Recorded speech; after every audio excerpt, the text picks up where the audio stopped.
Eu quero trazer uma palavra hoje, uma meditação sobre o poder das palavras. O poder das palavras. É muito importante nós entendermos alguns princípios bíblicos que farão diferença na nossa vida. Nós estamos entrando num momento muito especial de evangelização. As casas de paz, toda a igreja está sendo convidada a se envolver nesse projeto de ganhar novas pessoas, de ir atrás daqueles que estão afastados. E nós vamos precisar saber de algumas verdades para que a gente não tropece nas nossas próprias palavras. A Bíblia diz que há poder nas nossas palavras. Então eu quero ler Provérbios capítulo 18, versículo 21, que diz: a morte e a vida estão no poder da língua. Quem bem a utiliza, come do seu fruto. Irmão, você já pensou na profundidade disso? A morte e a vida estão no poder da língua. Quem bem a utiliza, come do seu fruto. Existe um potencial tremendo de vida nas nossas palavras. Nós temos aqui um membro com potencial tremendo de produzir vida, mas também de produzir morte. Então nós vamos ter que saber muito bem administrar isso, para que nós não venhamos comer os frutos negativos das nossas palavras. Então, assim como eu e você temos o poder de produzir vida através das nossas palavras, gerar um ambiente de fé, um ambiente de vida, nós podemos também, pelas nossas palavras, destruir uma comunidade, um relacionamento, uma família e até uma vida. Então, é importante nós aprendermos isso. Se nós utilizarmos mais essa parte das palavras de vida, nós vamos ter mais vida, nós vamos produzir coisas boas. Mas se nós utilizarmos mais essa parte negativa da nossa língua, que são as palavras que geram morte, nós vamos produzir mais morte. Eu sugiro que eu e você aprendamos a utilizar somente essa parte de vida e deixar essa outra parte aí neutralizada, para que a gente não seja instrumento de morte, e sim de vida. Amém? Você pode produzir vida ou morte com a sua língua. Talvez você conheça alguém que só fala negativo sobre as pessoas, sobre as circunstâncias e até sobre eles mesmos. Talvez você está pensando aí, mas eu quero que você pare de pensar lá e pense em você mesmo. Será que você não é essa pessoa que só fala negativamente, só fala derrota a respeito dos outros? Tem pessoas que têm uma dificuldade de soltar um elogio para alguém, mas que com muita facilidade ela vê defeitos e aponta defeitos e fala coisas negativas sobre os outros.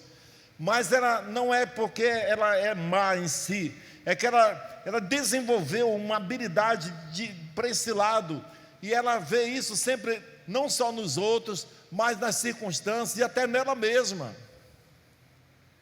Até ela mesma, ela sempre diz: para mim nada dá certo, eu nasci assim, eu não tenho jeito para mim. E ela foi impregnada por uma mentalidade, às vezes de uma criação, uma herança familiar, que os seus pais talvez viveram numa época. Por exemplo, eu tenho 61 anos, meus pais eram de uma época, o meu pai nunca nem pensou em ter um carro, eu acho, que ele nunca nem pensou, nunca ouvi ele falar disso.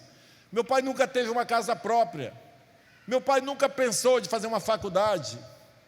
Mas eu não vou ter que viver como meu pai viveu. Na época dele não tinha internet, na época dele não tinha facilidade, na época dele era mais difícil. Mas hoje nós estamos cercados de oportunidades, e mais do que isso, nós temos Deus no nosso coração, o Espírito Santo que nos dá sabedoria. Comece a usar a sua língua para transmitir, não só para você, mas também para os outros. Amém? Dizem que tinha uma família de vários filhos, cuja mãe nunca falava mal de ninguém. Toda vez que alguém falava mal de alguém para ela, ela dizia: não, mas não é bem assim, a pessoa deve estar pensando diferente, vocês que entenderam errado. Ela sempre defendia, ela nunca concordava em falar mal dos outros. E um dia os filhos se combinaram, na hora do almoço, Disseram, hoje nós vamos fazer a mamãe falar mal de alguém. Planejaram, estudaram, e disseram, hoje nós vamos fazer a mamãe quebrar isso, ela vai falar mal de alguém. E aí, na hora do almoço, um deles falou assim, mamãe, o que a senhora acha do diabo? Aí ela pensou, ele é muito perseverante, ele nunca desiste, ele tem umas qualidades que nós deveríamos ter. E é uma verdade. A Bíblia diz que o arcanjo Miguel, quando disputou com o diabo a respeito do corpo de Moisés, ele não ousou declarar infâmia, palavras de maldição. Ele apenas disse, o Senhor te repreenda. E olha que era o arcanjo Miguel. Mas hoje em dia as pessoas têm coragem de falar mal de uma autoridade, não importa se ela está certa ou errada. Mas irmãos, eu acho que soa mal quando você lança uma infâmia, quando você fala uma palavra, sabe, de condenação para qualquer pessoa, principalmente para uma autoridade. A Bíblia diz que no final dos tempos as pessoas se tornarão assim, gente sem temor, que difama a autoridade, que fala mal de tudo e não respeita nem Deus. Nós não somos assim, nós somos o povo de Deus. Nós temos a responsabilidade de transmitir vida para as pessoas que nos ouvem, amém? Então, geralmente uma pessoa assim, pessimista, que não tem fé, que não acredita, que fala sempre negativo, normalmente uma pessoa dessa nunca tem um testemunho de bênção para contar, porque ela dificilmente reconhece o bem que tem recebido de Deus, das pessoas à sua volta e da própria vida. São pessoas que nunca meditaram que só o fato de estarem vivas, respirando o ar que Deus concedeu de graça, elas deveriam ser agradecidas a Deus, elas deveriam louvar a Deus porque fazem parte de uma família. E o John Maxwell diz no seu livro Vencendo com as Pessoas que o mundo inteiro, com apenas uma exceção, é composto pelos outros. Logo, é muito importante você se dar bem com os outros, se relacionar bem. E dificilmente nós vamos conseguir nos relacionar bem com as pessoas se nós não aprendermos a usar a nossa língua de forma positiva e cheia de fé. E nós vamos levar um evangelho de boas novas. Quando a nossa igreja começou aqui em Boa Vista, eu tenho o privilégio de estar aqui desde o começo. Eu lembro que passou pela minha cabeça um pensamento assim: tem tantas igrejas boas em Boa Vista, por que a Igreja da Paz teria que se instalar aqui? Por que mais uma? Tem tantas igrejas boas aqui. Mas na mesma hora eu fui convencido por eu creio que foi uma ação do Espírito Santo dizendo assim: eu tenho um legado especial para vocês. Cada igreja tem o seu legado, sua missão, sua vocação. Nós temos uma vocação que não é apenas fazer culto aqui, fazer uma pregação e deixar você ir para casa e viver sua vida. Não, nós durante a semana queremos nos relacionar através do discipulado, queremos nos encontrar nas células, ter comunhão, repartir o amor e a dor uns com os outros, queremos ajudar a restaurar relacionamentos. É uma vida, é um propósito que Deus nos deu para fazer isso, e nós só conseguiremos ser essa igreja, com essa proposta de Deus, em prática, se nós aprendermos a utilizar a nossa língua. Porque tem gente, eu já vi crente que vai pregar o evangelho e faz assim, ó: oi fulano, eu vim aqui falar para você sobre Jesus te ama, e a pessoa, eu não acredito em Jesus e tal, e a pessoa começa a ficar chateada, e você vai para o inferno, não sei o quê. Meu Deus, que evangelho é esse? Eu não concordo, isso não é evangelho. Evangelho é boa notícia. A Bíblia diz, se você entrar numa casa, quando Jesus mandou 70 discípulos, de 2 em 2, ele disse: quando vocês chegarem numa casa, digam, a paz esteja nessa casa. Se houver alguém digno da paz, numa outra versão fala, alguém amante da paz, a vossa paz repousará sobre eles. Aí vocês podem ficar lá e comer com eles e conviver com eles. Mas se não tiver, sai e até bate o seu sapato lá, para deixar o pó lá, e vai para outro lugar. Não jogue a pérola aos cães. Não entre em confusão. Não discuta. Entrega para Deus, vai orar mais e vai para outras casas, porque tem milhares de pessoas desejando que chegue alguém para falar do amor de Deus. Elas estão te esperando, vai para lá e vai para outra. Quem sabe quando você voltar, essa família já foi amolecida pelas suas orações e eles vão estar dizendo: ei, agora eu quero ouvir o seu evangelho. E você vai dar uma boa notícia para ele. Para pregar o evangelho, nós não temos que dizer que o pecador vai para o inferno, que se você não se arrepender. Todo mundo, aqui no Brasil principalmente, todo mundo sabe que prostituição é pecado, todo mundo sabe que usar drogas é pecado, todo mundo sabe que mentir é pecado. Eles precisam saber que o evangelho da graça de Deus está disponível, que Deus os ama e que Deus quer dar uma oportunidade para eles. Esse é o evangelho que nós temos que levar, um evangelho dinâmico e de fé. Sim, reconhecendo que somos pecadores, mas você não, a proposta do evangelho é boa notícia, é trazer esperança para as pessoas, amém? Então é muito importante como usar a nossa língua, aprender a falar com as pessoas. As suas palavras como instrumento de Deus. Olha só o que diz aqui em Marcos capítulo 11, versículo 23. Você sabe aquela história bíblica que Jesus estava indo para um lugar, passou numa figueira que não tinha fruto, ele amaldiçoou a figueira, ela morreu, e no outro dia os discípulos estão voltando, e Jesus disseram: Jesus, a figueira morreu. Os caras admirados, figueira que só amaldiçoou morreu. E Jesus disse: vocês estão admirados por isso? Olha, eu afirmo a vocês que se vocês disserem até para essa montanha, muda daqui para ali, ela vai. Se você não... Você lembra dessa história bíblica? Quem lembra? Faz assim com a mão para eu saber que você... Amém. Então eu vou contar ela pela metade, só a parte que me interessa agora, porque você sabe o resto. Em Marcos 11, 23, diz assim: Jesus falou: eu lhes asseguro que se alguém disser a este monte, aí tem o restante, e não duvidar no seu coração, mas crer que acontecerá aquilo que diz, assim será feito. Olha só o que a Bíblia diz, irmãos: eu asseguro que se alguém disser, diga disser, com as libras, né, ou com a sua língua mesmo, se você fala. Irmãos, até a salvação está condicionada a você falar, a você declarar. A Bíblia diz: se com tua boca confessares a Jesus como Senhor, e em teu coração creres que Deus o ressuscitou dentre os mortos, serás salvo.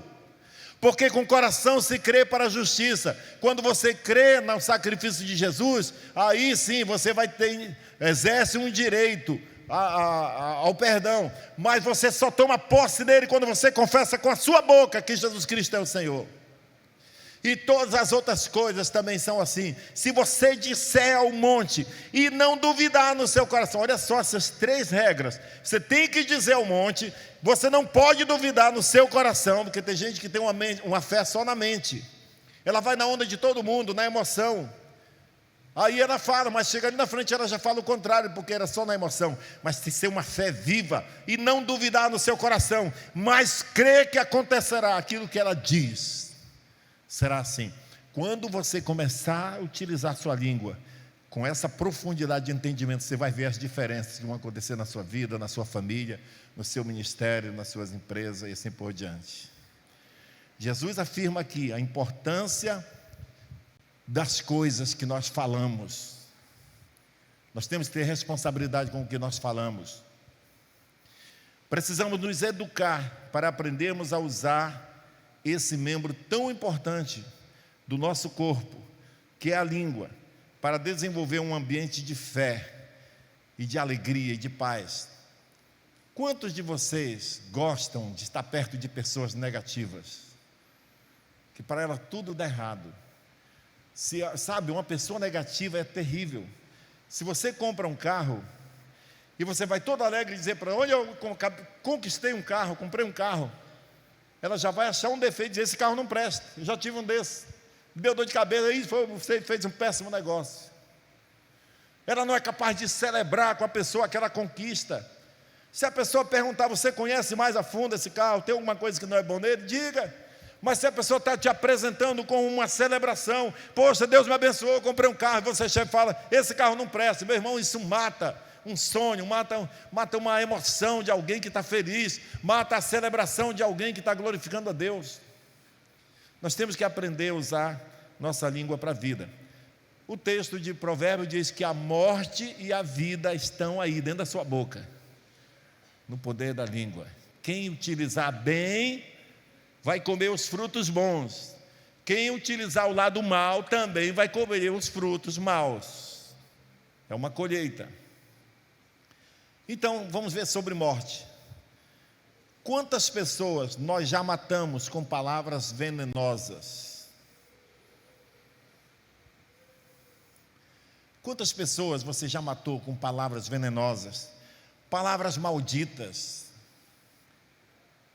palavras de julgamento, palavras de condenação, amaldiçoadoras. Sabe, irmãos, quantas pessoas, quantos filhos já chegaram para a gente dizendo: pastor, a minha vida se acabou, meus sonhos acabaram. No dia que meu pai disse para mim: você não vai ser nada igual eu fui. A nossa família é dessa linhagem aqui, não adianta você lutar, não tenta sonhar não, cara, vai, sai, para de viajar, você não tem direito a isso não. Irmãos, pelo amor de Deus, sabe, pessoas que mataram o sonho de alguém, com palavras malditas. Agora, o que é uma palavra maldita? É uma palavra de maldição, de julgamento, de condenação. Você não quer nada com Deus mesmo, né, rapaz? Você não tem jeito. Deixa eu te falar uma coisa: não tem nada que ofenda mais uma pessoa do que o seu próprio pai, ou às vezes o marido diz para a mulher: você vai para a igreja todo domingo, lê a Bíblia, ora, mas parece que fica cada vez pior, você não está servindo de nada para você. Isso é terrível, mexer com a fé de alguém. Mata, muitas vezes, a fé de alguém. Agora, palavras malditas, separado, malditas, mal faladas, faladas no tempo errado, ou do jeito errado, também pode matar uma pessoa, pode matar sonhos. Quantos relacionamentos eliminamos com palavras malditas, mal faladas, falada na hora errada? Talvez até a palavra certa, precisava ouvir mesmo aquilo, mas não naquela hora, não daquele jeito, não com a raiva que você estava. Quantos maridos que hoje estão separados e acabaram seu casamento porque na hora da raiva não tiveram controle do Espírito Santo, não lançaram mão disso, não reconheceram o poder da língua e falaram uma coisa que até já se arrependeram, foram lá pedir perdão, mas não teve mais jeito, ela não quis mais voltar. Palavras malditas. Vamos ter cuidado com a nossa língua. Até com seu chefe, você precisa saber falar na hora certa. Quando o pastor Sabá estava aqui, o nosso líder, muitas vezes eu vinha com um plano, assim, hoje eu vou reivindicar tal coisa dele aqui. Aí eu vinha para falar com ele sobre um pedido, aí eu percebi assim, e hoje a agenda, do jeito que está aqui, não adianta eu fazer esse pedido hoje, senão eu vou estragar. Eu ficava calado, eu esperava outro dia.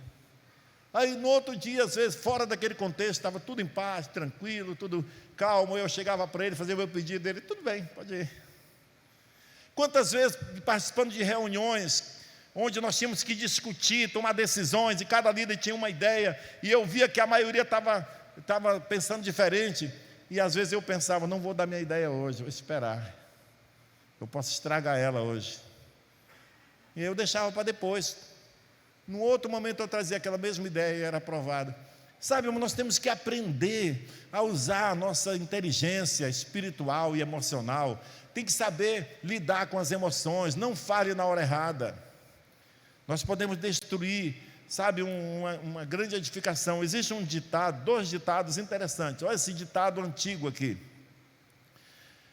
antes mudo do que mal interpretado. Antes mudo do que mal interpretado. Se for para falar e causar constrangimento ou mal entendido, é melhor não falar, ficar calado.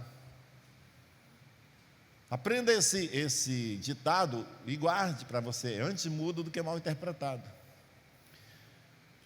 Outro ditado: como o peixe morre pela boca, o homem morre pelas palavras malditas. Separado, maldita, dita na hora errada, ou dita do jeito errado. Maldizidas, né? Se tivesse essa palavra.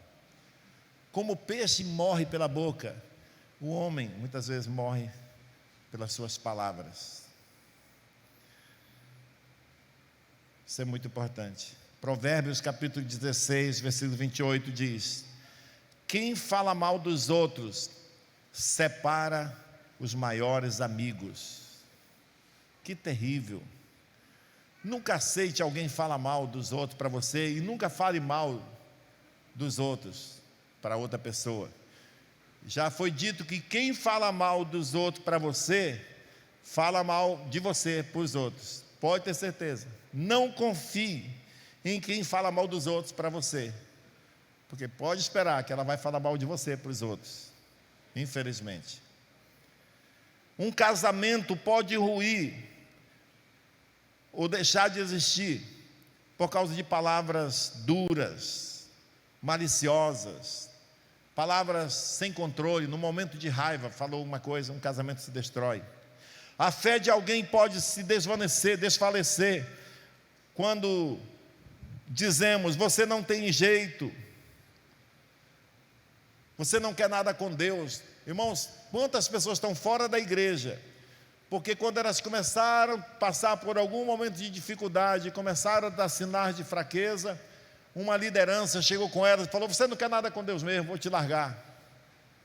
Isso matou a fé, feriu a pessoa. A única esperança talvez que ela tinha, que era você que poderia ajudá-la, você sufocou mais ela. Não deve ser assim entre nós. Vamos falar de palavra de vida, porque a morte e a vida estão no poder da língua. Quem bem utilizá-la comerá dos seus frutos. Quantas pessoas nós podemos levantar com palavras de vida, com consolo, um conforto? Alguém que perdeu um ente querido, irmão, está triste, derrotado, sem perspectiva, e muitas vezes uma palavra que nós damos pode levantar aquela pessoa. E às vezes nós pensamos assim: ai meu Deus, eu não vou falar, todo mundo já falou isso.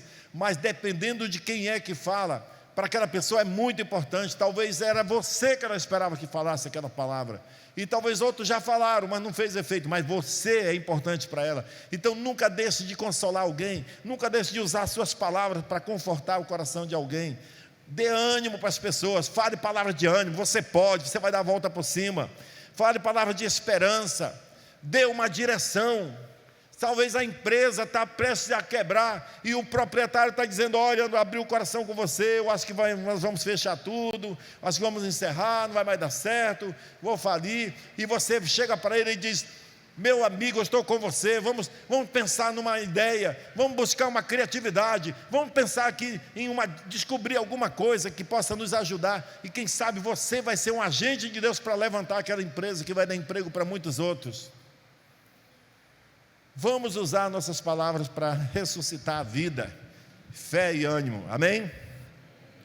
Palavra de afirmação do tipo: alguém que está desanimado, você chegar com ela e dizer: eu sei que você ama a Deus, eu sei que aí dentro tem um coração apaixonado por Deus, você está passando por dificuldades, mas olha, Jesus te ama, te abençoa, você vai dar a volta por cima, e eu estou aqui para te ajudar, conte comigo. Olha só o que pode acontecer. Uma vez eu tinha uma pessoa que era uma pessoa assim muito durona, mas eu sabia do caráter dela, mas ela era difícil de lidar. E uma vez eu mandei uma mensagem para aquela pessoa que estava doente: eu sei que você tem uma casca dura aí, você não sabe, mas eu sei que é só casca, porque dentro de você tem um coração que ama Jesus, que ama a vida, e eu estou contigo, cara, eu quero te ajudar. Meu irmão, isso abriu um leque de amizade para nós e mudança de vida naquela pessoa, porque ela viu: tem pessoas que confiam, que acreditam em mim. Nós podemos ressuscitar aquilo que está morrendo dentro de alguém com as nossas palavras, amém? Palavra de afirmação. Que tipo de fruto você tem produzido com a sua língua na vida das pessoas à sua volta? Palavra de ânimo: quando você chega na empresa ou na escola, as pessoas dizem: que legal que o fulano chegou, as coisas fluem bem com ele por perto. Ou eles já ficam assim, triste, preocupado, porque você é alguém que vai condenar e julgar. Se você admite não dá conta de falar de acordo com as verdades de Deus, de Provérbios, que diz que você tem poder de criar com a sua língua, se você admite: eu não dou conta, é uma dificuldade que eu tenho, então fique calado. Não, esse foi só um pensamento, mas a resposta que eu vou dar para você não era essa não, isso foi só do impulso aqui, né, Júnior? Se você tem dificuldade, admite. Não, eu tenho dificuldade de ser uma pessoa legal. Quando a minha esposa vem falar comigo uma história, eu já vou lá para o final da história, já dou a resposta e às vezes geralmente estou errado, porque eu não tenho paciência de esperar. Se eu sou uma pessoa assim, a minha resposta para você não era fique calado não, isso foi uma brincadeira. Era peça sabedoria a Deus. Peça sabedoria a Deus para saber lidar com as suas emoções, para saber ouvir as pessoas, para saber falar na hora certa. Irmãos, coloque diante de Deus isso. Diga, Deus, eu tenho dificuldade nessa área. Seja sincero com Ele. Em Tiago, capítulo 1, versículos 5 e 7, olha o que diz. Se porém, algum de vocês necessita de sabedoria, peça a Deus que a todos dá com generosidade, sem reprovações, e ela lhe será concedida, a sabedoria.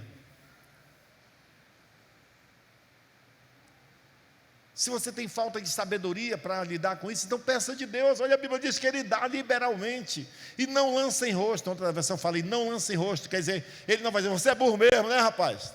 Não, Deus não vai fazer isso. Ele tem prazer de dar. O meu filho quer melhorar nessa área, que coisa linda, que coisa maravilhosa.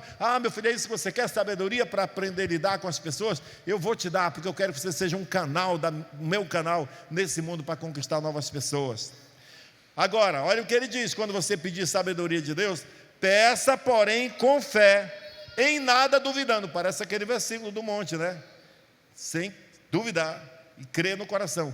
Peça, porém, com fé, em nada duvidando, pois o que duvida é semelhante à onda do mar, impelida e agitada pelo vento.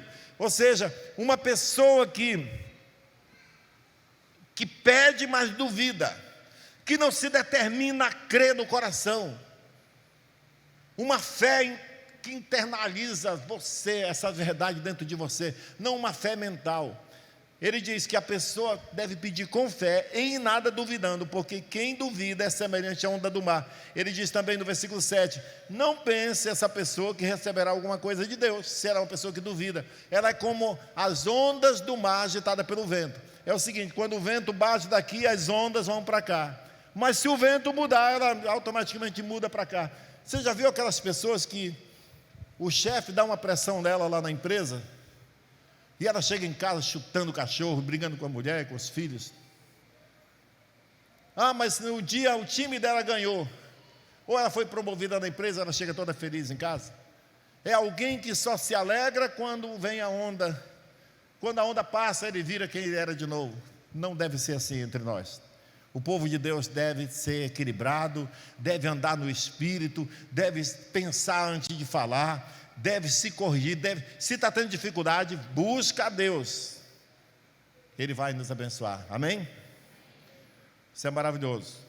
Olha o que o apóstolo Pedro diz em Pedro 3:9. Não paguem mal com mal, nem ofensa com ofensa. Pelo contrário, respondam com palavras de bênção, pois para isto mesmo vocês foram chamados, a fim de receberem bênçãos por herança. Nós não somos só membros da Igreja da Paz, nós não somos só frequentadores de uma igreja, nós somos herdeiros de Deus, temos direito à herança, e a Bíblia diz que nós fomos chamados para receber bênçãos como herança. Portanto, nós devemos ser conhecidos como pessoas abençoadoras. Onde nós chegamos, nós trazemos alegria e paz para o ambiente, amém? Isso é muito importante. O que você está falando sobre o seu casamento? O que você está falando sobre o seu filho? O que você anda dizendo sobre seus discípulos, sobre sua célula, suas finanças? Você fala com gratidão ou você é alguém que está sempre desanimado e entristecido? Em Efésios capítulo 1, versículo 3 diz, bendito seja Deus e Pai de nosso Senhor Jesus Cristo, que nos abençoou com todas as sortes de bênçãos espirituais nas regiões celestes. Tudo o que você precisa para ter uma vida cristã digna, já existe, está no mundo espiritual. Se você começar a se conectar com o mundo espiritual através da oração, da fé, você vai começar a usufruir desses bens que já foram conquistados, já estão à nossa disposição nas regiões celestes. Traga os céus para a terra, como aquela canção que fala, traz o céu para a terra, Senhor. Nós podemos viver uma vida cristã bem-sucedida, se nós andarmos em harmonia com a vontade de Deus. Amém? Aleluia! Creia na realidade espiritual. Irmãos, tem muitos crentes hoje que não creem muito na realidade espiritual. Eles estão assim na igreja, mas todo mundo tem que ter uma religião, né? Todo mundo tem que ter. Não, irmãos, você foi chamado para se relacionar com Deus, para se relacionar com o sobrenatural. Então creia na realidade espiritual. Confesse a realidade espiritual na sua vida. De Deus, sou uma pessoa cheia do Espírito Santo. Persevere em crer nisso.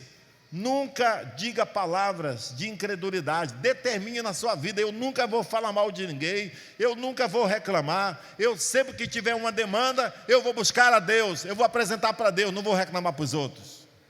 Amém? Deus tem a solução para os nossos problemas, e Ele está do nosso lado. O nosso Deus é um Deus de milagre. Mas é você que expulsa a montanha de vício, de pecado, de Covid, seja o que for. É você que na força de Deus vai se levantar e vai dizer: a minha casa a desgraça não entra.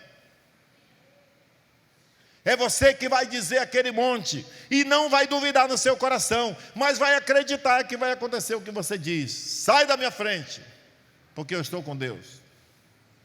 Amém? É você que lança as sementes da fé, da alegria e da paz. A Bíblia diz em Romanos, no capítulo 14, versículo 17, não está aí, na parte B, que o reino de Deus é justiça, paz e alegria no Espírito Santo. É isso que é o reino de Deus. Não é religião, não é discutir o que pode e o que não pode. Esse contexto, Paulo estava falando para pessoas que estavam questionando: mas pode comer isso, não pode comer aquilo, e se comer carne, e assim por diante, um monte de coisa. Ele fala assim: o reino de Deus não é comida, nem bebida, nem dia de festa, nessas coisas. O reino de Deus é justiça, paz e alegria no Espírito Santo. É isso. Você exerce a justiça de Deus na sua vida. Você fala para todo mundo: eu não merecia, mas Ele morreu por mim, fez justiça, alguém morreu pelos meus pecados, e eu quero repartir isso com você. Não é justo que eu viva o reino de Deus na minha vida e não reparta com você. Eu quero dar de graça o que de graça recebi. Eu terei paz com todos, e também eu vou viver uma vida de alegria em Cristo Jesus. O reino dos céus, o reino de Deus é justiça, paz e alegria no Espírito Santo. Eu tenho 2 versículos que eu quero falar agora, somente para a gente encerrar. Em Oséias, no capítulo 14, versículo 2, diz: tomai convosco palavras e voltai para o Senhor. Esse contexto é um contexto de oração, de buscar respostas em Deus. Agora, interessante que eu estava lendo uma nota de rodapé, um comentário de um dos tradutores da Bíblia para esse versículo. O versículo é: tomai convosco palavras e voltai para o Senhor. O comentário de rodapé diz: saiba com antecedência o que você vai dizer a Deus. Irmãos, fala sério aqui. Quantos de vocês, alguma vez na vida, já fizeram uma lista assim, de coisas que você precisa conversar com Deus? Ou você é do tipo que está vivendo a vida, assiste televisão, faz comida, trabalha na empresa, estuda, visita, faz não sei o que e tal, e de repente: vamos orar agora. Aí você ora 1 minuto e não tem mais palavras para orar, porque você não tinha nada em mente para dizer para Deus. Esse comentário diz: saiba com antecedência o que você vai dizer para Deus. Eu sugiro que você hoje faça uma lista de tudo que eu falei aqui, quais as áreas que você precisa melhorar, e escreva num papel, e determine: todo dia eu vou ter um tempo, uma meia hora de oração, e eu vou colocar esse papel na minha frente, e eu vou lembrar de cada coisa. Deus, naquele dia eu ouvi a tua palavra e eu entendi que nessa área tal e tal eu não sou bom, eu preciso melhorar, eu preciso de ajuda nessa área. Deus, eu preciso de sabedoria como usar minha língua. Deus, eu preciso. E você vai ver que o tempo passa e você vai ter mais pedidos ainda. Você vai ter uma rotina de oração, mais uma oração inteligente, que você chega diante de Deus para pedir: não, me abençoe, me abençoe. E Deus vai dizer: eu já te abençoei com toda sorte de bênçãos, o que você quer agora? Chega diante de Deus e diz: Deus, nesse momento a minha necessidade é essa, e essa, e essa, mas eu sei que o Senhor pode resolver isso para mim. e você vai receber. E o último versículo é Joel capítulo 3, versículo 10. Que diz, diga ao fraco, eu sou forte. Diga ao fraco, eu sou forte. Deus parece que é a favor de você nunca falar a palavra de incredulidade, de você nunca se entregar para os problemas. Esse contexto de Joel era um contexto de guerra, era um contexto militar, quando ele estava dizendo, vem um exército poderoso, e nessa guerra, até quem não é militar, vista uma farda e vai lutar. É quando ele diz, transforme as suas enxadas em reiras de arado, suas enxadas em foice, e seus arados em espada. Você que era agricultor, você que fazia outra coisa, agora você vai ser guerreiro, você é forte. Você pensa, eu não tinha treinamento militar, mas eu sou forte, eu vou em Deus, eu vou lutar. É isso, o contexto era esse. Até se você pensar que você não dá conta, em Deus você dá conta. Então tenha essa mentalidade da sua identidade, quem você é em Deus, e comece a levantar. Você vai dizer, pastor, mas eu não tenho jeito de ser mais delicado. Aprenda a ser mais delicado. Pastor, eu não sei conversar com as pessoas, eu sou muito grosseiro. Aprenda. Você tem o Espírito Santo, busque em Deus. Você era grosseirão, mas agora você não vai ser mais. Digo fraco, eu sou forte, amém? Eu quero convidar você para fazer uma oração agora. Baixe sua cabeça e pensa em algumas coisas que nessa mensagem falou com você, que você teve a consciência de dizer, isso eu preciso melhorar, nessa área que o pastor falou aí. Eu creio que essa palavra Deus trouxe porque tem pessoas aqui que precisam tomar decisões nessas áreas de como usar sua língua, de como mudar sua mentalidade de fracasso, de derrota, para uma mentalidade de filho de Deus, que tem um Deus poderoso a seu favor. Comece a pedir a Deus. Pai, eu oro por cada pessoa que está aqui hoje, com sinceridade, dizendo para Ti, meu Deus, o que elas precisam, as suas carências. Eu oro, Espírito Santo, pedindo que o Senhor capacite essas pessoas a começarem a agir, impulsionadas pelo Teu Espírito Santo e não pelas emoções, não como as ondas do mar que estão agitadas pelos ventos, conforme a onda, conforme as circunstâncias. Não, nós somos guiados pelo Espírito de Deus, e todo aquele que é nascido de Deus é guiado pelo Espírito de Deus. Eu oro, meu Deus, que os Teus filhos amadureçam. Eu oro pedindo que nós todos juntos cresçamos como corpo de Cristo, aprendendo a nos relacionar bem, a ajudar uns aos outros, a celebrar uns com os outros, a nos alegrarmos, a chorar junto quando for preciso, a celebrar juntos, em nome de Jesus. Que a Tua bênção, meu Deus, esteja sobre cada um aqui nessa noite, em nome de Jesus. Amém. Amém.